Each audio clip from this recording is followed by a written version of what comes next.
Well, Triumph did it again. They figured out a way to make an old style motorcycle, and they made it new, and they made it awesome. In this video, I'm going to tell you all the awesome things about it, and then maybe some reasons why you shouldn't buy it. Stay tuned. This is the beautiful first year of the 2017 Triumph Bobber, and it's just an awesome motorcycle. I mean, I love the way it looks. But to be honest with you, the Bobber name and style has been dragged through the mud so much in the past couple decades that I forgot what it was like to see a really good-looking Bobber. While every other motorcycle rider out there is currently building a Bobber in their mom's basement by the first step of taking the engine apart, which doesn't make any sense, or people are out there riding things that look like this, it's really putting a bad name on the Bobbers. It's really nice to see an actual company build one and look this great. Now, I assume the same thing you guys were thinking. They took their regular Bonneville with the 865 parallel twin, and they made it look cooler, which that in itself, awesome motorcycle. I love seeing cool looking bikes. You know, there's a special part, you know, in my heart for just a cool looking classic style bike, but you know when you fire it up, it's gonna fire up, it's gonna run, it's gonna be reliable. But that's not what they did with this. This is powered by basically the same engine that they put in the 120 black Bonneville. So it should give it a lot of snap. Now they tuned the motor a little bit differently than they put them in the 120 black Bonneville. A little less horsepower, but a little more torque. They also give this frame a little longer wheelbase. The rake is different, it's got the drag bars, you know, so it's not just a chopped down Bonneville. And I'm gonna be riding this for the first time later in the video, so hang around for that, we get to enjoy that together. Let's go over some specs of the bike. This thing weighs in just over 500 pounds, which is, you know, pretty decent for a bike like this. To put that into comparison, a Super Sport 600 weighs in at 400 pounds, and a Goldwing weighs in at like 900 pounds. This thing makes 77 horsepower and 78 foot-pounds of torque. And Triumph claims that it can do 52 miles to the gallon, which is probably not happening the way I drive. Maybe someone else, but not me. It is powered by the parallel twin, going through a 6-speed gearbox, through the chain drive, down to the wheels.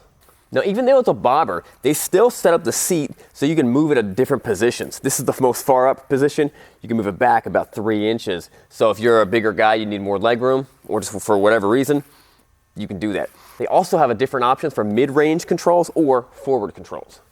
This bike is the perfect example of classic meets modern. They still use the fake looking carbs to give it that look, but actually the bike's fuel injected.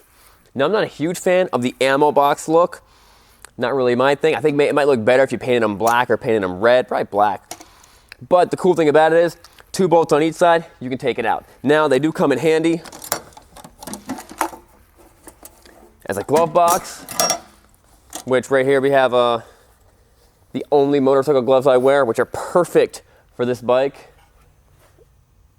The 508s with Kevlar. All right, so I can't wait any longer. Let's fire this thing up, take it for a spin, and I want to see what this thing's going to do in 0 to 60.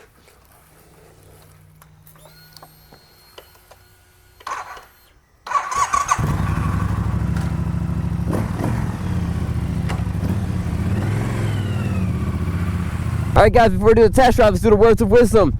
Psalm 46:1, God is our refuge and strength, a very present help in trouble. Amen. Let's take this bike for a spin. I cannot wait. I probably would have I probably should have pulled the seat back a little bit, but it's not bad. All right, let's get ready for it. Yeah. Oh man, these things are fun. I gotta. It's cold outside, so I gotta, you know, take it easy a little bit. But it's incredibly smooth. This is a throttle by wire. The brakes feel good. I did hear that they did in the 2018. They made a black version of this where everything's blacked out. They did a couple improvements. They put cruise control on it, and they improved the braking. I'm not complaining about the braking, but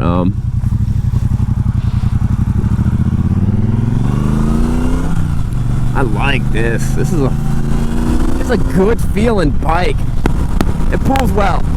It pulls very well. It's no it doesn't pull as hard as like an FZ07 or anything like that. But you really can't ride this bike and say it's slow. This bike is faster than what you would expect it to be. Let me put it that way. The gauges here are nice and simple. Dust. That big one's your speedometer. You got your tachometer down here, and you got a little info button that you can change that. I don't know what that means. Don't know. Yeah, okay. Tripometer. This bike actually only has 55 miles on it, which is incredible.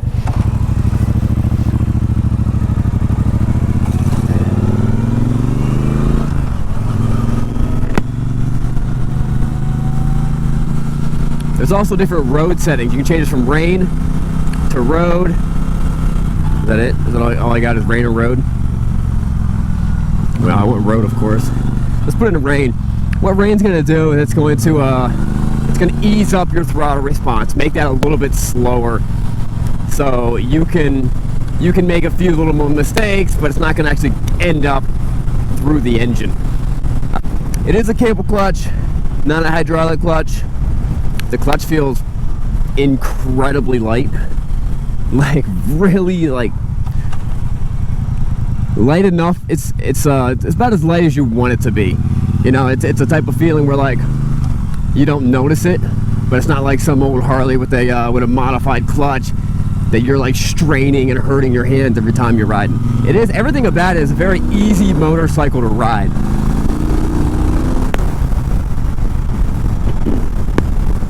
It really is a torquey bike. I mean, I'm in 5th gear going 40 miles an hour, and it just grunts it through. I don't got a downshift. I can just row on the throttle.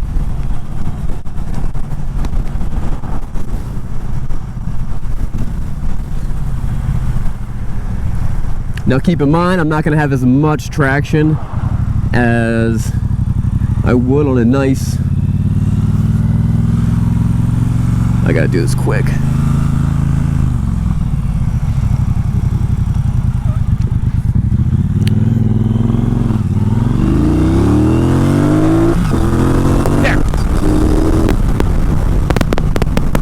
I was not looking at my tachometer. I might have been able to hit 60 in first gear. So the Triumph did great, and this is one of those unique motorcycles that anyone could ride, and you could ride it for almost any type of purpose except for like going off-road. It's great for the city. It's awesome on the highway. Even expert riders would have fun jumping on this bike because of how cool it is, and even new riders could jump on this thing and learn how to get used to this bike and learn how to ride on it.